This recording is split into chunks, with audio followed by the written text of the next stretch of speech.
Hello and welcome back to another YouTube video. Today we're going to be tackling a very, very sensitive subject. And that subject is fifth year seniors / 25-year-old freshmen. We're going to talk about how good for the sport are these older athletes being in the NCAA, what is going to be the future of the NCAA in my opinion, and overall how it will affect the younger generation, the freshmen coming in that are actually 18, and just how it will affect the NCAA as a whole. So let's get into it. I think one thing that people get misconstrued is that they compare these 5th, 7th, 6th, 8th, 9th year seniors to these foreign athletes coming over. But ultimately, they're not the same thing at all. One of them has been in the NCAA since they were probably 18 and are just kind of using these resources to continue to run their passion, while these 25-year-olds are coming to the U.S. to get a better education, to use this to better themselves, and to maybe even not be there for a whole while if they plan on going pro. Now, both of these things are very controversial. A lot of people don't like both of these things, but in my opinion, I think that just milk the system for all you can. You're not going to be able to run forever. You're not going to be able to be in college forever. Might as well make the most of it. Use all the eligibility you possibly can. But if you're going out of your way to just milk it to where you're older, then that kind of defeats the purpose of college athletics. Now, these guys coming over, you can't really blame them because they didn't really have the option to go to school here when they were 18. They couldn't come over to the U.S. because, they might not have been good enough to come to the U.S. at that age. They might not have been recognized enough, and it's just very hard to compare the two things because they're very different. So I don't really want to group them together in this video. Just wanted to get this out of the way, preface it by saying that I don't consider them to be the same thing. Anyway, hope you enjoy the rest of the video. So in the new day and age of transfers, recruiting, and getting athletes on your team, a lot of schools are looking to an alternative option known as recruiting foreign athletes. You look at schools like OSU, Cal Baptist, Texas Tech, Arkansas. A lot of these schools are recruiting kids that are not from the USA, which a lot of people kind of have problems with. I personally don't. I'll explain that later on in the video. But they're recruiting a lot of Kenyans, a lot of East Africans, a lot of Europeans athletes. It's not just East Africans being recruited. And the main problem that people have with recruiting these foreign athletes is not that they are foreign, but it's because some of them tend to be a little bit older than a real freshman. A lot of them are well into their 20s by the time they're freshmen. And it's actually being seen right now. I'll show you a bunch of pictures and people that are just way above 20 competing in the NCAA who are just freshmen. Most of them are foreign. You don't see a lot of Americans waiting that long because most Americans just go straight to the NCAA out of high school. But these foreign athletes have more time to develop themselves, more time to run, and then come to the U.S. because they have to be a lot better to come here because they're not going to be recruiting these foreign athletes because the foreign athletes need to be, most of the time they need money to come to the U.S. because it costs a lot of money to come to school here if you're from a different area. And those foreign athletes need a lot of scholarships, and so they just have to be better overall as a whole. So it just takes them a little bit longer to develop to become to the NCAA. Now, the reason that people have a problem with this is because these athletes are really, really good. There was an Oregon runner. There's a guy from Kenya recruited to Oregon, ran at the Olympics, has run 142, and he's going to be in the NCAA next year, which is kind of crazy. We saw this with Hapsam Samuel when Hapsam Samuel had a 27 low PR in the 10K, even though he was legitimately 19 when he came here. He's just an absolute dog. He's an anomaly, of course. He's a freak athlete. He's one of the exceptions. He had a PR that was basically the collegiate record, but he was able to come here, and he actually didn't even break the collegiate record because Nico Young beat him in that race, but he did break 27, and he's front runner for cross this year, even though he did lose to Brian Massell. That's a different topic. But another thing that people tend to overlook is the fact that a lot of these athletes are getting NIL money.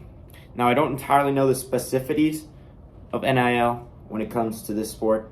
But NIL is a very big thing across the NCAA. I don't know too much to speak on it thoroughly, but I just know that some people are getting paid a lot of money to go to school, which I don't personally agree with. I think if you go to school, you should go to school to go to school. But some people think NIL is a great thing, but that's a topic for a different day. We'll just breeze over that so I don't get canceled. Anyway, but these athletes are really good, and sometimes you have to wonder, why would they want to come to the U.S.? Well, the reason they want to come to the U.S. is that they want to get an education. And that leads me to my next point of why I think that this is a great thing for foreign athletes. I think the main concern that we can all agree on of these older athletes competing in the NCAA is just the competitive advantage they have. They have more years under their belt of running. They have more experience in the sport.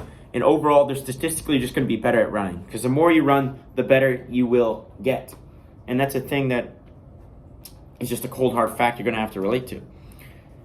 They're also kind of taking up spots from, younger people. I find that it's very hard to get recruited now from like these D1 schools because of the transfer portal, because of just their ability to get anyone that's already really, really good. So you have to be really good out of high school to go to these big schools that are really good. And that's why I think that the D2, D3, maybe not NAI, but JUCO schools are a great option. They give you more time to develop, and overall it's a better atmosphere. It's not as much of a business at the lower levels of schools, but it's still wanting to get better. If you find the right coach, you will get better, and you don't always have to go D1. I think a lot of people want to go D1 so bad that they just choose to go D1. I personally, I kind of felt like I wanted to go D1, but the D2 schools where I landed at is the best option, and I'm very glad that I went here. My first couple months have been really good. I think I made the right decision. And overall, if you're looking at only D1 schools, I think you should also take into account D2 schools, visit some other schools in the lower levels of not even lower levels of competition. I mean, at this point, you have to run under 14 to make nationals in D2. There are like multiple guys who ran under 13:30, and it's just crazy the depth that even D2 is at comparatively to D1. There's not much of a difference, and you also have more time to develop as an athlete. It's not as much of a business thing, and I just think that is. I kind of went on a tangent on that, but I just thought that I should share that. But back to point at hand. So these athletes are apparently taking up roster spots, and people are not happy about it. They don't like how competitive the NCAA is becoming with all these great athletes, But I think, personally, I kind of look at it as we rise to the levels of our competitions, A rising tide lifts all boats, as they say. But the small acorns cannot grow in the shadow of the mighty oak. They also say that. But, I think that overall the NCAA is getting better and better. You're seeing higher and higher levels of achievement and standards set across the board, which is coming fast as a whole. I think overall it's a good thing. It's becoming more of a like a world league almost. You're seeing people from all aspects of the world coming. I even have a couple French teammates on my team. Shout out those guys. And you're just seeing a lot more melting pots of culture throughout different teams and from different areas of the world, and you're just seeing them all compete in one great league. And I think that's a great thing. People will say that the age factor is kind of bad, but I kind of have to agree with that. They do have a lot of experience, but also they're rising the levels of competition. They're pushing people to be better, and the sport's just growing as a whole, although they're kind of shining a bad light on it. At the same time, a lot of news reporters seem to get a lot of clicks from saying 25-year-old freshman committed to Alabama, and people just go crazy over the hate. A lot of it is hate for them, but I personally think that they're doing a great thing coming to the U.S. to get an education or maybe kickstart their career as a professional athlete. I think it's a great thing, A lot of people do disagree with me. Let me know down in the comments below your opinion on the matter. I want to hear. I'll respond to them and let you know if I agree, disagree, kind of my thoughts. But hope you enjoyed this video, and that just about does it. Good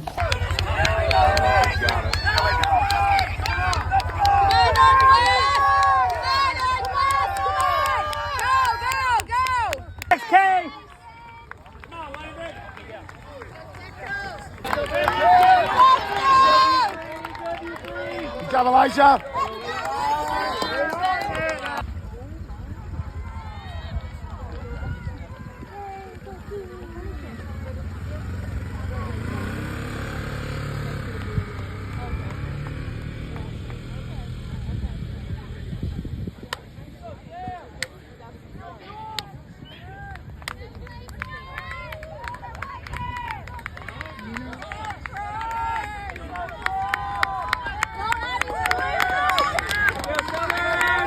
this video comes to an end, I want to say thanks for watching, and make sure to check out my other socials, as I have a podcast and a TikTok.